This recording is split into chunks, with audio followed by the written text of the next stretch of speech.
Le travail du chef opérateur, c'est la lumière et selon les tournages et les pays, aussi le cadre d'un film.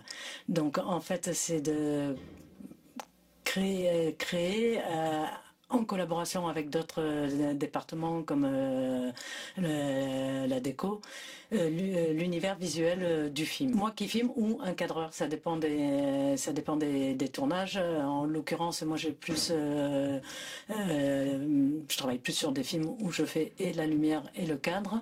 Donc la caméra, c'est moi qui la manipule, en fait, qui établit le cadre pour une scène, pour un plan.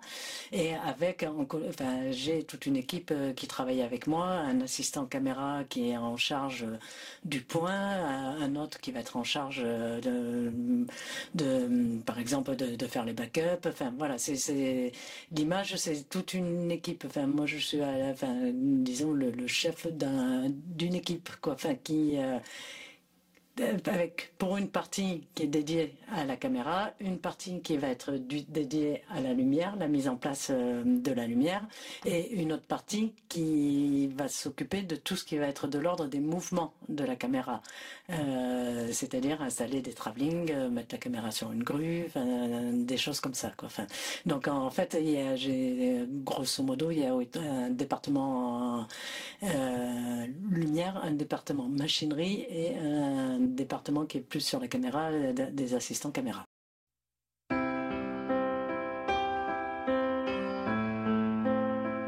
Moi, j'ai l'impression que le directeur de la photographie, c'est celui qui est le plus évocateur, en tout cas parce que chef opérateur de quoi quand on est dans le cinéma, on sait ce que ça veut dire, mais si on me demande mon métier et que je dis chef opérateur, il n'y a pas grand monde qui va quand même réussir à savoir ce que je fais. En réalité, directeur de la photographie, c'est déjà plus parlant, quoi. Enfin, je trouve. La couleur est importante, oui, parce que ça fait partie du langage, ça fait partie des éléments qui aident à créer un univers visuel. Donc oui, la couleur est quelque chose de primordial, quoi. Enfin, qu'elle vienne de la lumière, qu'elle vienne des lieux où on tourne.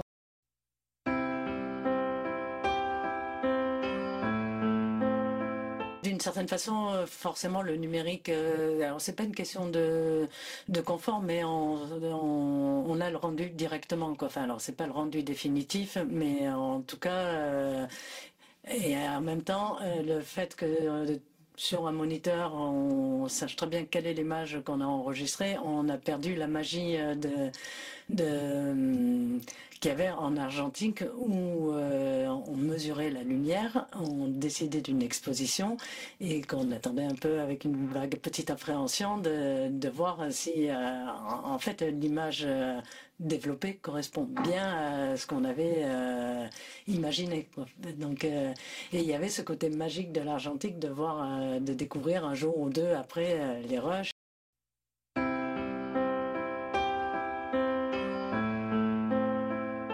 C'est pas une question de mieux ou pas mieux. Enfin, c'est en numérique au début c'était un peu compliqué. Enfin compliqué,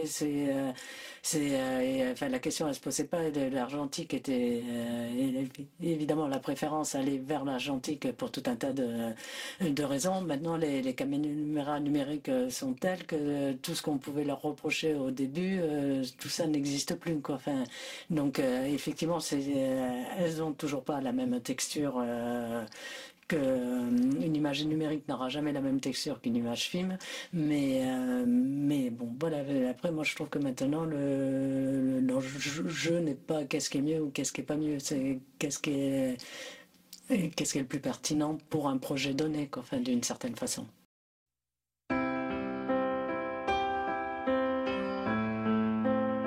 C'est un métier qui était traditionnellement masculin, comme beaucoup de métiers. Il y a des opératrices qui arrivent. Je pense qu'elles vont être de plus en plus nombreuses. Donc voilà, c'est une question de temps, en fait, quoi. Enfin, pour déjà, bon, maintenant c'est vraiment le cas. Il y a tout un tas de jeunes femmes qui ont cette envie. Moi, c'était la peinture qui m'intéressait. Donc, en fait, je suis arrivée à la photo via la peinture, en fait, quoi. Enfin, donc, et bon, je prenais pas mal de photos aussi. Et ça, ouais, voilà, après mon bac, quand s'est posé la question de quelles études je suivais, j'ai fait une école d'audiovisuel à Toulouse, qui est une école qui, à cette époque-là, il n'y avait pas de spécialité image, son. Donc enfin, voilà, c'était un tronc commun pour tout le monde. Et à l'issue enfin, voilà, pendant cette école, en tout cas, ce qui s'est confirmé, c'était que j'étais intéressée par l'image et pas du tout par autre chose. Donc ensuite, j'ai passé le concours de la FEMIS pour suivre un cursus beaucoup plus dédié à l'image.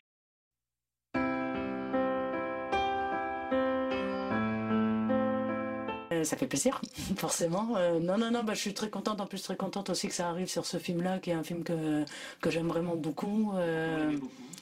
Bah, parce que enfin, voilà, j'aime bien le film, ce qu'il raconte, comment il a la réalisation, la sensibilité de Sébastien, le réalisateur. Enfin voilà, moi c'est un film en tant que spectateur qui me touche et que je trouve très abouti d'un point de vue de la mise en scène, des acteurs et tout, quoi. Enfin, donc voilà, c'est un film auquel je suis attachée. Donc c'est chouette que ça arrive sur un film que j'aime bien. Est-ce qu'on peut dire que c'est un film politique? Politique, je sais pas, je sais pas si c'est le mot. En tout cas, c'est un film qui retrace une situation, oui, qui est après, ouais, politique, je sais pas si c'est le bon mot, en fait.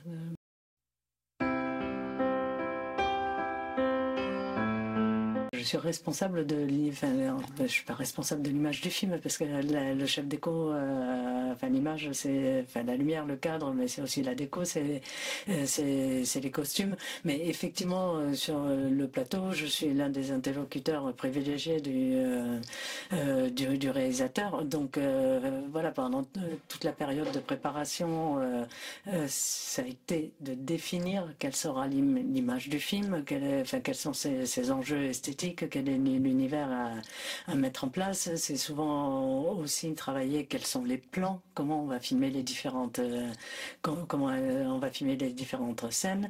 Et après, pendant le tournage, voilà, moi, c'est de mettre en place tout ça, quoi. Enfin, tout ce qui s'est décidé d'arriver à le retranscrire, quoi. Non, je suis pas au montage, moi je réinterviens au moment de l'étalonnage, en fait. C'est-à-dire que le film là est monté et c'est le dernier travail sur l'image, c'est ajusté au plan par plan, c'est des ajustements au plan par plan, parce que quand on a tourné, certains plans décrochent un tout petit peu, ils sont plus clairs, plus sombres, il faisait soleil, il fait moins soleil, donc voilà, c'est d'harmoniser tout ça et de finaliser aussi surtout tous les effets qui ont été amorcés pendant le tournage. Par exemple, si on veut une scène en pénombre, peut-être qu'on n'ira pas aussi loin que la pénombre souhaitée pendant le tournage. Il y aura déjà un certain degré, mais on va la finaliser au moment de l'étalonnage, quoi. Enfin, donc ouais, voilà, c'est vraiment les dernières touches et retouches de l'image, l'étalonnage. Ouais, chaque film a ses petits challenges, mais le dernier là que je viens de tourner, je pense que c'est celui qui m'a le plus questionné avant le tournage sur ouais, sur comment l'éclairer. On a fini le tournage juste avant Noël, donc pour l'instant il est pas encore sorti. Mais celui-là, oui, ça a été, il y a eu beaucoup de questionnements au moment de la prépa avant d'arriver à trouver la bonne. La bonne solution, dans le sens où c'est un film qui se passe au Moyen-Âge, qui se passe majoritairement dans des monastères, que c'est des monastères, des véritables monastères, et qu'un monastère, des fenêtres ressemblent plus à des meurtrières qu'à des fenêtres, énormément de scènes de nuit, et pas de bougies. parce que ça se passe, c'est sur Sainte-Claire qui a été cofondatrice avec Saint-François d'Assise de l'ordre des franciscains, donc un ordre basé sur la pauvreté. C'était inimaginable de mettre des bougies partout, quoi. Enfin, donc en fait, j'ai beaucoup de scènes de nuit en extérieur, en intérieur, sans rien pour justifier la lumière. Et des configurations de décors un peu complexes, des choses très vastes forcément, des églises, et avec même l'idée de se dire c'est la lune, c'était compliqué parce que j'ai pas d'entrée, il n'y a quasiment pas de fenêtre. Voilà, donc c'est trouver comment, quelle image mettre en place et comment la mettre en place, oui, ça a été un bon challenge et source de pas mal de réflexions. Et le résultat pour vous, vous êtes satisfait? Mais moi, j'en suis très contente. Là, j'ai vu le montage la semaine dernière et ouais. Je suis plutôt très contente. Un plus dans le sens, en fait c'est un gain de temps. Enfin, donc le plus vient surtout du fait que c'est un gain de temps, que c'est aussi des tailles et de projecteurs qui sont plus petites.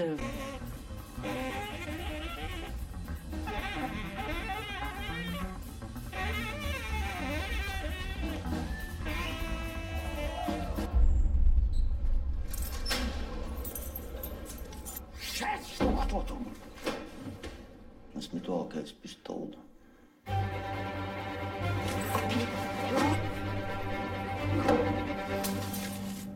Mich Reststoffe, die stecken die vom KZ im Bauer. Echt?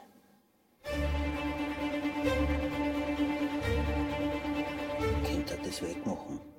Könnt ihr da was drüber stechen? Berühren des fremden Gliedes, wechselseitige Onanie. Was wird beantragt? 24 Monate, unbedingt.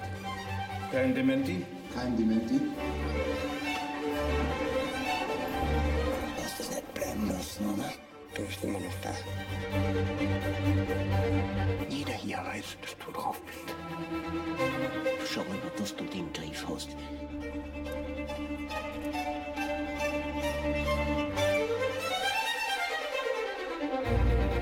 Mich interessiert das, ob ich da erinnern drauf bin oder nicht.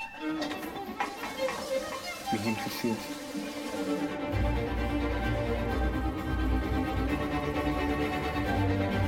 Ich bin nicht so einer. Ich weiß.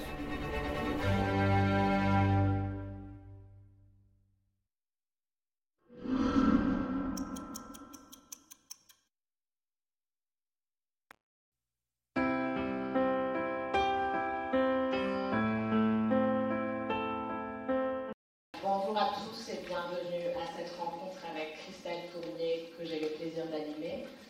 Ce matin, nous allons voyager à travers la filmographie de Christelle en nous appuyant sur des extraits. Nous allons surtout nous intéresser à la capacité de Christelle en tant que chef opératrice d'entrer en symbiose avec les personnages et de nous révéler leur intériorité par son travail sensible et sensoriel du cadre et de la lumière. Christelle, vous avez commencé votre carrière de directrice de la photographie avec les réalisatrices Emmanuelle Berco et Delphine Glaise, issues comme vous de la Fémis et dont c'était aussi les premiers longs métrages.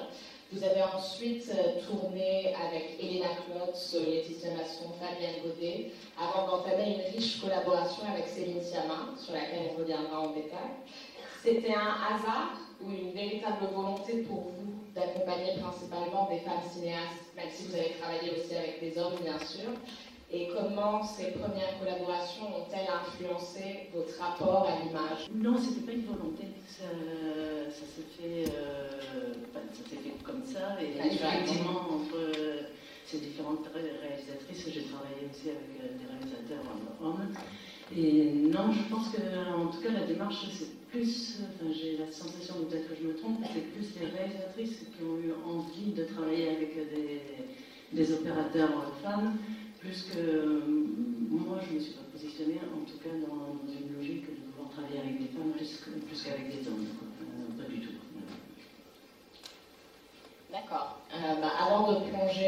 votre collaboration avec Céline Sciamma, regardons un extrait de son premier long métrage, Naissance et pieuvre, dont vous avez fait l'image.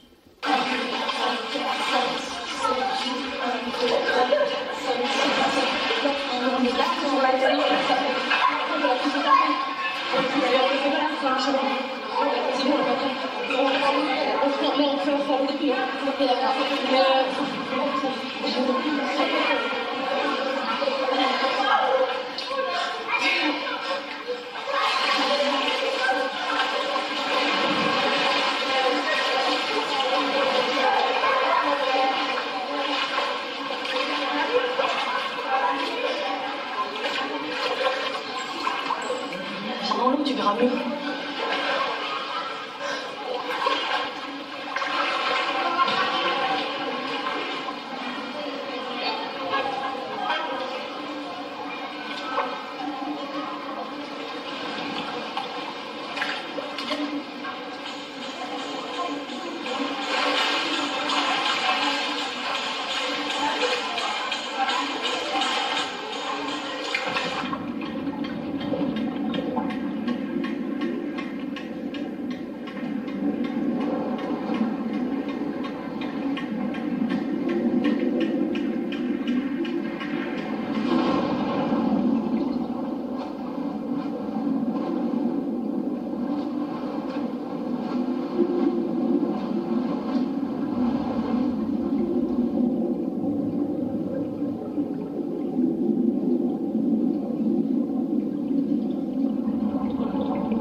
Ce que je trouve très séduisant dans cette séquence, c'est la façon dont elle passe du naturalisme à quelque chose de stylisé, voire même d'abstrait. Pour le spectateur, l'immersion dans l'eau s'accompagne d'une immersion dans la psyché de l'héroïne Marie, dont la caméra épouse le point de vue, comme à d'autres moments du film. Comment vous et Céline Sciamma avez-vous élaboré cette esthétique hybride qui accorde autant de place au réel qu'à l'expérimentation formelle et qui caractérisera également les deux autres films que vous avez fait ensemble? Tous les films, sur tous les films de Céline, effectivement, il y a ces deux pendants en fait, où la lumière a quelque chose de réaliste, dans le sens où elle est construite à partir d'entrée de jour par des fenêtres ou de lampes dans le champ. Enfin, il y a une espèce de logique comme ça assez réaliste. Et après, par contre, la stylisation, si on peut appeler ça comme ça, c'est notamment sur le travail de couleurs, qui s'est un peu affirmé de plus en plus de film en film dans mon travail avec Céline. Et qu'est-ce que, par exemple, sur une scène, voilà, quel est le contraste qu'on peut donner à une scène, quelle est la part d'ombre qu'on peut laisser, comment on répartit cette lumière qui est logique, entre guillemets, réaliste logique, mais comment elle est modulée à l'arrivée pour effectivement ne pas s'inscrire dans une stricte copie de ce que verrait l'œil, par exemple, ou quelque chose comme ça. Donc, je pense que la couleur, c'est vraiment le curseur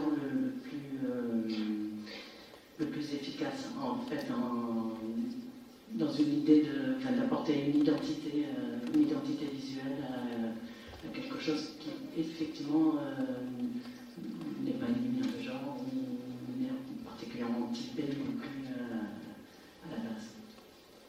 Et pour en revenir à l'extrait qu'on a vu, comment cette scène subaquatique a été tournée? Vous avez travaillé avec un plongeur, par exemple? Oui, c'est un cadreur spécialisé dans les plans sous-marins. Et en plus, ce film a été tourné il y a 15 ans et c'est un film qui a été tourné en pellicule. Donc c'est toute une logistique beaucoup plus longue en fait que sur un tournage en numérique. Principalement la différence sur un tournage en numérique, maintenant on a un moniteur et le réglage du diaphragme dont l'exposition de l'image, on peut se fier au moniteur, et c'est quelque chose. Tandis que là, en fait, sur film, ça implique de mesurer la lumière avec une cellule. Et en l'occurrence, pour des scènes dans une piscine, ça aurait été la même chose dans la mer. La lumière se prend à la place là où se trouvent les acteurs. Donc c'est beaucoup de temps dans l'eau, nager avec une cellule pour régler les différents projecteurs. Et ensuite, avec une compensation à faire pour les plans sous l'eau. Enfin, donc voilà, techniquement, c'est des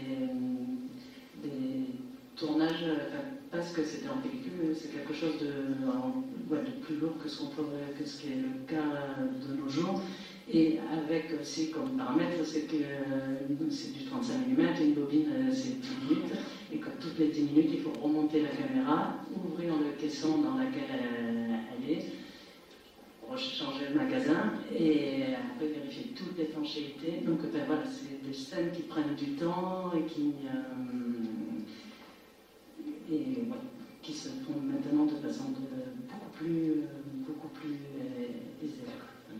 Donc la principale difficulté technique, c'était quand même la mise en place de la lumière à l'intérieur de la piscine. Oui. Sachant que là, sur cette scène, si je ne dis pas de bêtises, toute la lumière venait depuis le bassin. En fait, il y a pas... Aussi, je pense que dans les hublots, il y a des spots dans les hublots, mais en tout cas, voilà, c'est une scène de jour. Il y a des baies vitrées qu'on voit dans d'autres séquences. Donc toute la lumière reprenait la direction de ces baies vitrées avec effectivement des attaques beaucoup plus prononcées que ce qu'on aurait fait à l'extérieur de l'eau, parce que l'eau absorbe et ça demande quelque chose de plus contrasté en fait pour avoir une image assez brillante. Après les adolescentes de naissance et pleurs, vous avez filmé des enfants dans le second long métrage de Céline Sciamma, Tomboy. Je vous propose de regarder une séquence et d'en discuter ensuite ensemble.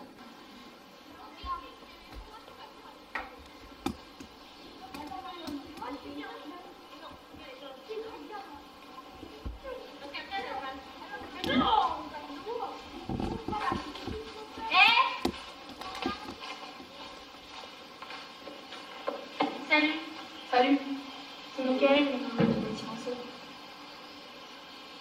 on peut jouer? On a déjà fait des équipes. Mais c'est pas grave, on est dans une équipe et sinon, ok.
J'ai choisi cette scène parce que j'adore la manière dont elle associe une sensibilité documentaire et une mise en scène de fiction.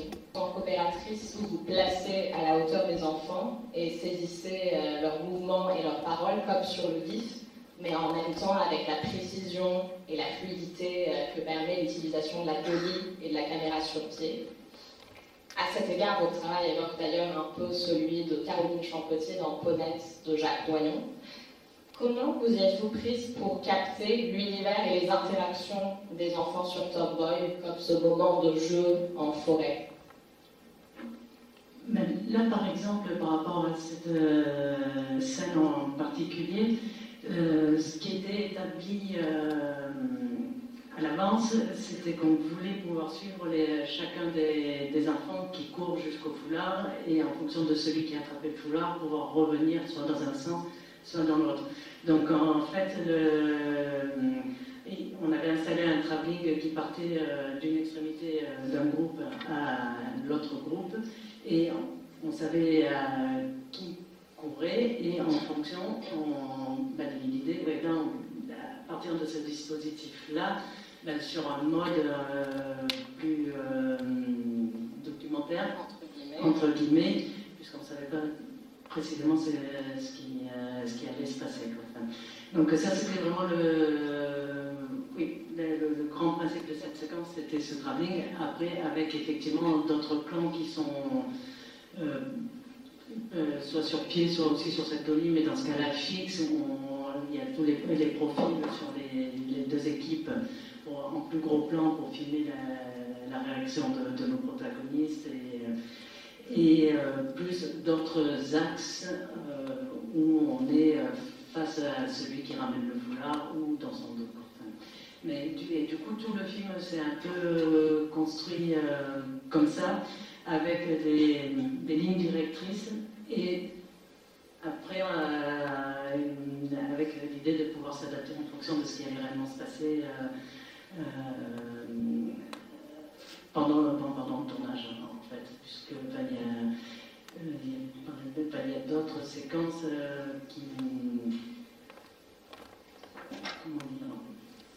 où les enfants, en tout cas, avaient, pareil, eux aussi un petit fil conducteur, mais surtout avec la plus petite qu'on ne voit pas là dans cette séquence. Qui a 5 ans, je crois. Qui a 5 ans. Donc, effectivement, on ne savait pas à l'avance réellement comment elle allait s'emparer de la scène, qu'est-ce qu'elle allait faire pendant la scène. Donc, là, ça peut être le cas sur celle-là, mais sur d'autres séquences, souvent on commençait par un plan large pour voir un peu comment les choses se mettaient en place. Et ensuite, Céline essayait de resserrer autour de ce qu'elle recherchait.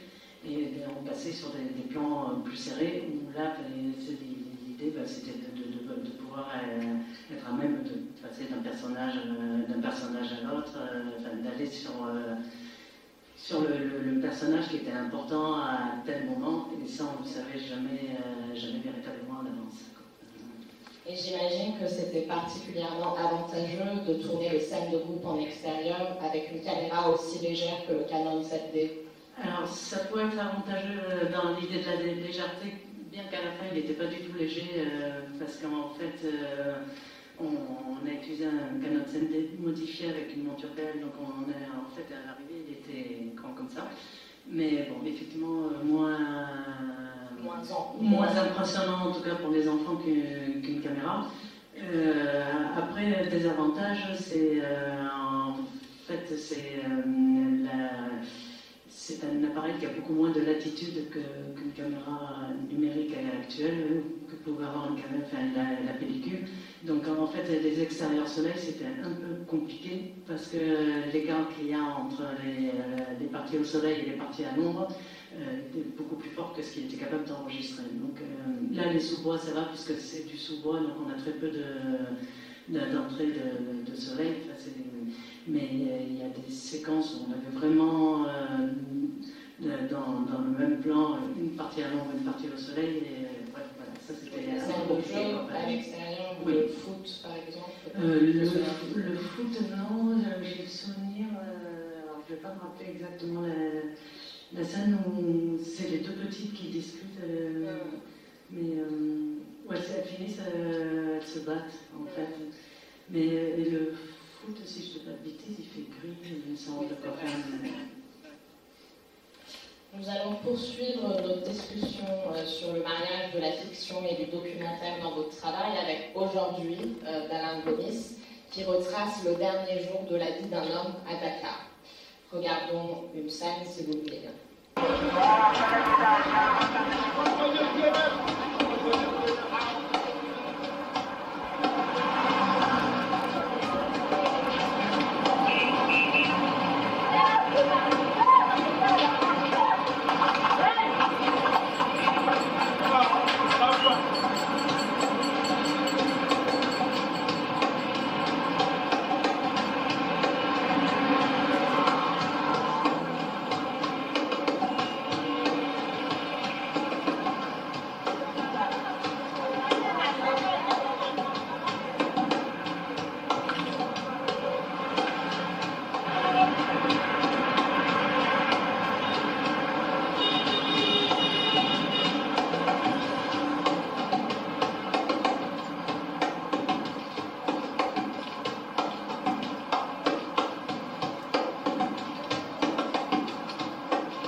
Aujourd'hui, Prog brosse un portrait de Dakhla à travers les yeux du personnage principal, Saché, incarné par l'américain Saul Williams.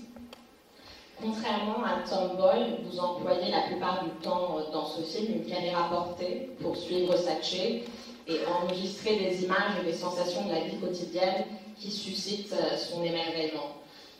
Qu'est-ce que ça a impliqué pour vous de faire corps derrière la caméra avec cet homme destiné à mourir bientôt? Et pensez-vous que le fait d'être vous-même étrangère vous a permis de mieux saisir ou cueillir le moment présent sur le tournage? Aujourd'hui, le principe de l'histoire, c'est que Saché se réveille le matin en sachant qu'il va mourir à la fin de la journée. C'est comme ça, il y a un petit écriteau qui le dit au début, c'est comme ça dans ce pays. Certains qui sont considérés comme des élus ont la chance de savoir que c'est leur dernier jour.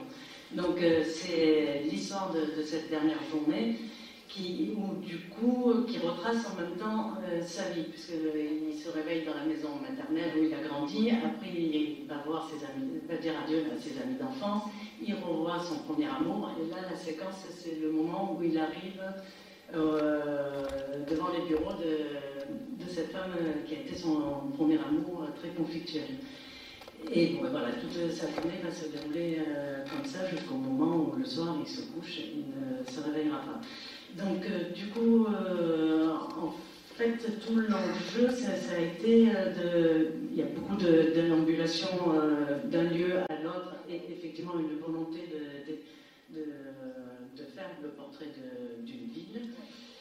Mais ça a été de décider comment étaient filmés ces ces différents moments. Et en fait, l'idée, ça a été de les filmer en accord avec l'état d'esprit du personnage. Là, à ce moment-là du film, il a vu déjà ses camarades d'enfance. C'est plutôt quelque chose d'assez contemplatif. Après, quand il va sortir des bureaux de son ancienne compagne, il va être dans un état d'esprit complètement différent. Et du coup, plus dans la rage ou voilà, l'épuisement. Et du coup, là, en l'occurrence, toute cette séquence, il y a, si je ne pense pas me tromper, il n'y a aucun plan à l'épaule, en réalité. C'est soit du steadicam pour accompagner son mouvement ou décrire ce qu'il voit en restant dans la logique de sa déambulation, soit des plans sur pied, souvent avec panneaux qui accompagnent le mouvement, qui sont le regard qu'il porte sur différentes petites scènes de la vie quotidienne. Et du coup, voilà, l'idée, ça avait vraiment été, tant qu'il était encore dans disons, paisible, dans c'est plutôt quelque chose de fluide et de descriptif. Après, après la confrontation avec son premier amour, là par contre c'est effectivement filé à l'épaule, c'est du coup avec quelque chose, un résultat qui est beaucoup plus heurté et qui épouse complètement son état d'esprit et ce qui lui arrive juste après en fait dans la séquence du marché notamment. Et tout ce qu'il voit dans la scène qu'on a vue, c'est des images mises en scène ou tout est mis en scène? Tout est mis en scène. Enfin, vraiment, chaque plan était décrit dans le scénario. Après, bon, voilà, ça a été où les faire, comment les faire. Mais ouais, dans chacun de ces points de vue, c'est vraiment des choses qui étaient pensées. Enfin, du coup, là, il n'y a pas vraiment de logique documentaire en fait dans ces. Ça s'inspire forcément de la réalité. C'est des choses qu'elle a pu voir et qu'il a voulu sublimer, mais oui, tout est reconstitué en fait. C'était la première fois que vous tourniez à Dakar. À Dakar, mais pas en Afrique. En fait. Mais pas en Afrique, ouais. Et du coup, ça a été un avantage d'avoir tourné en Afrique avant? Oui, c'était plutôt un avantage parce que c'est évidemment pas les mêmes façons de fonctionner. Voilà, il y a quand même une espèce de petit bagage que j'avais en arrivant à Dakar où j'ai pas tout découvert. Mais on parlait d'être au présent tout à l'heure. Je pense que vous faites preuve d'une grande disponibilité au présent dans une séquence plus tardive du film qui documente les manifestations de juin 2011 à Dakar contre la corruption du régime sénégalais. Comment avez-vous vécu l'expérience de mettre la caméra au service de cette colère collective? J'imagine qu'il y a aussi des images d'archives dans cette scène, mais est-ce que vous pouvez parler un peu de la fabrication de cette séquence? Alors, c'est les témoignages. Alors, les témoignages, tout ça a été écrit. En fait, ça a été écrit. Ouais, parce que les images des manifestations elles-mêmes, en fait, Alain était en préparation au Sénégal, il s'est installé pendant une année au Sénégal, et ces manifestations ont eu lieu avant le tournage. Il avait un 5D, et il a été filmé. Donc, en fait, vraiment, les images à l'intérieur de la manifestation, ce sont des images qu'il a filmées lui, en fait. Et après, nous, ce qu'on a reconstitué, c'est le moment où le personnage de Satché croise le cortège, mais le moment des émeutes. Oui, des petites séquences, les gens qui protestent, tout ça, c'est des choses qui sont reconstituées a posteriori. Ouais. D'accord. Donc c'est la magie de ce film. Oui, brouiller complètement les frontières entre le documentaire et la fiction. Après, aujourd'hui, vous avez retrouvé Céline Sciamma pour son 3e long métrage, Bande de filles, dont je vous propose de regarder une scène que je trouve particulièrement belle.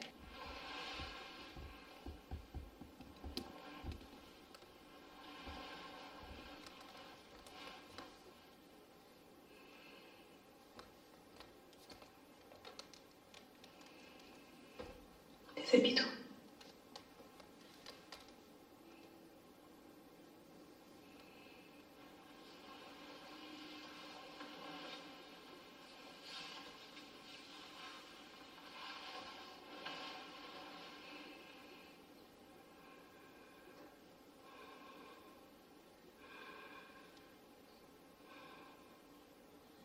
Encore.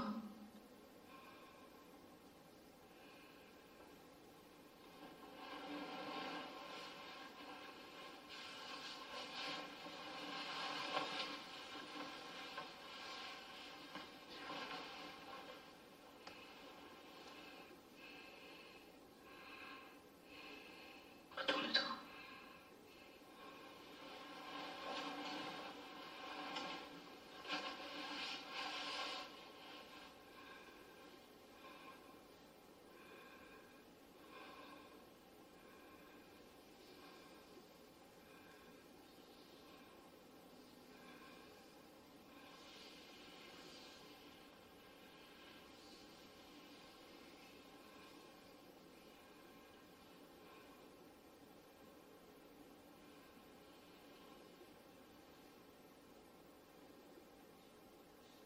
Bande de filles s'inscrit dans le prolongement de Naissance et Pieuvre par son usage audacieux et sensuel des couleurs au fil de l'émancipation de l'héroïne, Vic. Le bleu est sans doute la couleur qui revient le plus souvent, que ce soit dans la scène emblématique sur la chanson de Rihanna, ou encore dans celle qu'on vient de voir, intime avec plus de nuances de bleu, parce que la scène de Rihanna, c'est quand même un bleu très monochrome. Comment avez-vous composé, comment vous et Céline Sciamma avez-vous composé la palette de couleurs et la lumière du film, notamment dans les intérieurs qui, je crois, ont été tournés en studio, ou en tout cas en faux studio? En fait, la séquence de Rihanna dans le scénario a toujours été décrite comme dans une lumière bleue. Donc, voilà, ça c'était une donnée de départ. Et ensuite, oui, l'idée ça a été de donner une identité visuelle aux différents lieux. Il y a le bâtiment, enfin, alors, il y a cette cité où Vic, le personnage principal, et ses copines habitent. Dans cette cité, il y a son bâtiment, le bâtiment où vit le personnage d'Ismaël. Et ensuite, Vic quitte la cité, va vivre avec une autre personne. Et en fait, l'idée, ça avait été de donner une identité en termes de alors, ça aurait pu passer par autre chose que de la couleur, mais là, il se trouve qu'en fait, avec cette donnée de départ, cette scène bleue, en fait, où rien ne justifie, ça se passe dans une chambre d'hôtel, donc rien ne justifie que la lumière soit bleue. Oui, très vite, moi, j'ai eu envie de travailler sur la couleur, sur tout le déroulé des séquences du film. Et du coup, le choix des couleurs, c'est aussi fait en fonction de ce qui préexistait, notamment les couleurs à l'extérieur de la cité, qui étaient plutôt dans des temps plutôt des lumières froides, néon, bleu, vert et tout. Donc voilà, là dans cette séquence en particulier, outre le fait que les murs de la chambre, ça avait été un choix, sont bleus, effectivement. Les murs ont été peints en bleu? Oui, oui, il y a une gamme de couleurs.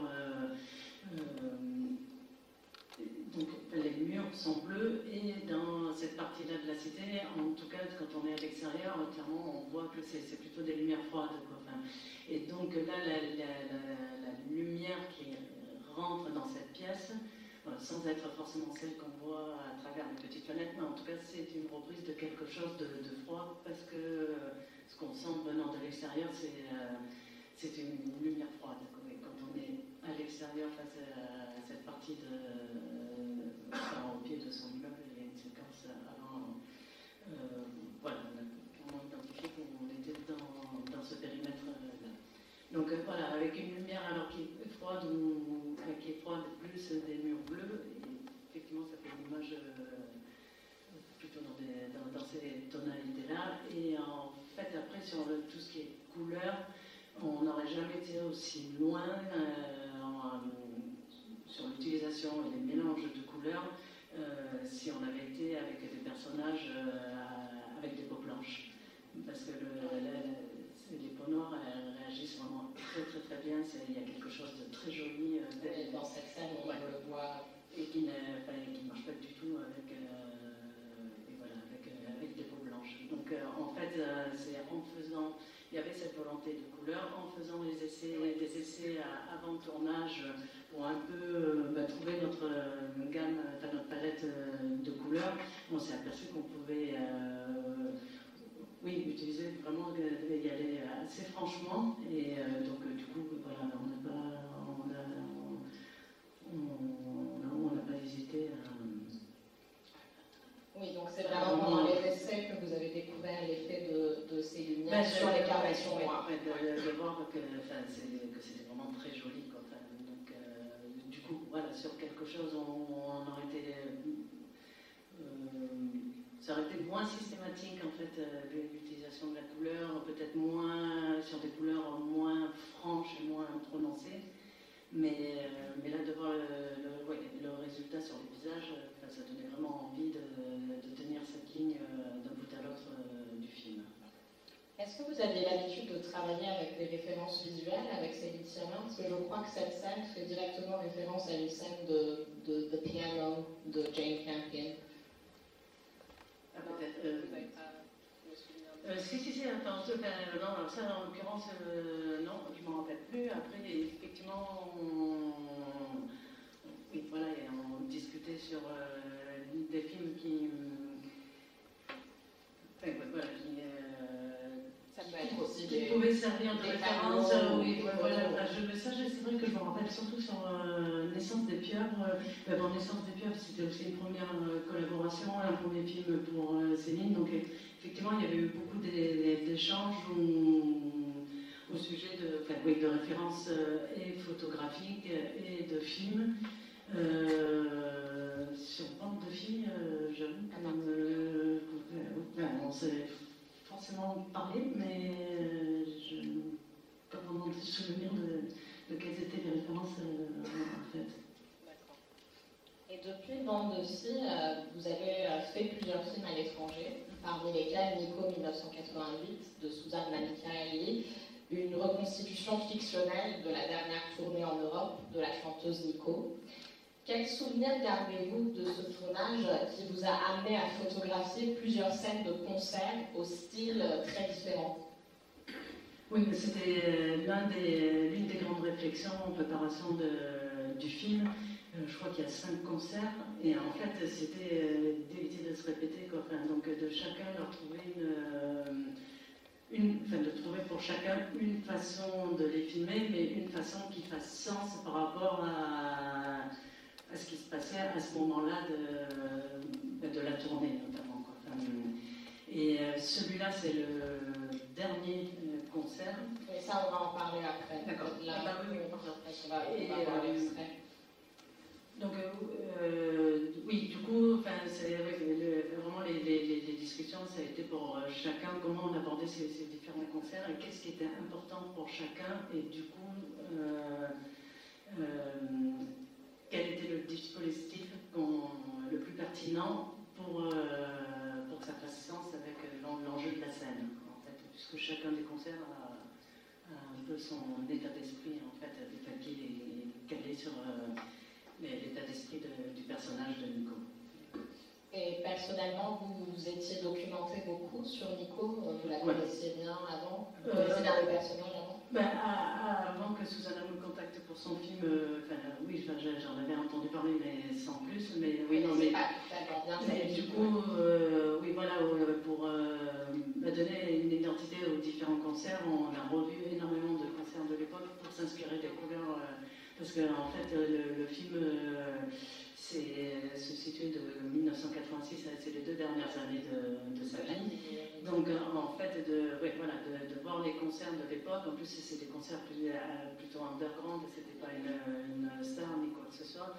Donc rester dans l'esthétique de ces années-là, s'inspirer effectivement de ses propres concerts, surtout les tout premiers là, dans le bar où elle joue vraiment, ça c'est les couleurs qu'on a choisies, c'est vraiment des couleurs, il y a certains plans qui sont vraiment des plans qu'on a vus sur des concerts filmés de Nico. Donc oui, il y a eu un gros travail Donc à ce niveau-là, on peut parler de reconstitution quand même. Pour certaines scènes. Après, il y a les lieux, il y a un concert en extérieur. Là, celui-là, il s'ancre il est en référence à rien du tout, quoi. Il a ses couleurs, parce qu'aussi il fallait que nous, on ait notre propre production dans les couleurs. Et c'est un concert en extérieur, donc on en a fait un choix de palette qui était logique avec un concert de nuit sur une place de village en extérieur à cette époque-là. Et il y a aussi le choix du format carré qui est assez radical pour ce film. Ouais. Ça, c'était évident dès le départ? Oui, ça c'était. En fait, l'idée c'était vraiment de donner au film cette esthétique l'esthétique vidéo en fait des années 80. Donc effectivement, le format carré il contribue parce que c'était le format qui était le plus utilisé à ce moment-là. En fait, c'est une Alexa Mini, la caméra, et qu'on a utilisée dans son mode Super 16 mm, c'est-à-dire avec une définition de capteur la plus, c'est sa définition la plus réduite. En fait, pour avoir une image, on ne voulait pas d'une définition numérique telle qu'on la connaît de nos jours. Il y a eu ça, après c'est tout... il y a le format carré, en fait, assez vite, ça a imposé d'avoir pas mal de sources de lumière des lumières dans le champ. On va voir dans l'extrait. Ouais. Voilà, donc les couleurs de ces lumières sont des couleurs... il y a souvent des néons, donc c'est des néons, des vieux néons avec très vert, avec une très mauvaise colorimétrie. Donc, mais ouais, l'idée c'était vraiment. Suzanna, au début, elle avait même envie de tourner avec une Betacam. Donc, on a assez vite abandonné cette idée pour tout un tas de raisons. Mais bon, voilà, toutes les recherches qu'on a pu faire, ça a été vraiment d'essayer de. Alors, on n'est pas dans une esthétique de la vidéo de l'époque, mais en tout cas d'en donner l'idée ou la sensation. La sensation, enfin, en tout cas, c'est une évocation de ce que c'était. Juste avant de voir l'extrait, peut-être, ça vous a donné de la confiance d'avoir fait, de la confiance sur ce film, d'avoir fait tout ce travail en amont sur les couleurs, sur les films de Céline Sciamma, justement. Il n'y a pas que les films de Céline, moi c'est vraiment quelque chose que j'aime bien travailler la couleur. Alors il y a certains films où pas parce que ça ne s'y prête pas et ça ne se justifie pas, mais oui, c'est vraiment... C'est une curiosité générale. Ouais. La séquence du concert clandestin de Nico à Prague que vous avez mentionné tout à l'heure m'a frappée comme étant l'une des plus impressionnantes de votre filmographie. Il y a une vraie osmose dans cette scène entre la caméra et l'actrice Trine Durolm, sans parler de l'importante installation lumière que vous avez pu déployer. On va regarder cette séquence d'abord dans le noir, ensuite en lumière moyenne et sans le son, pour que vous puissiez parler dessus, Christelle, et nous raconter sa fabrication.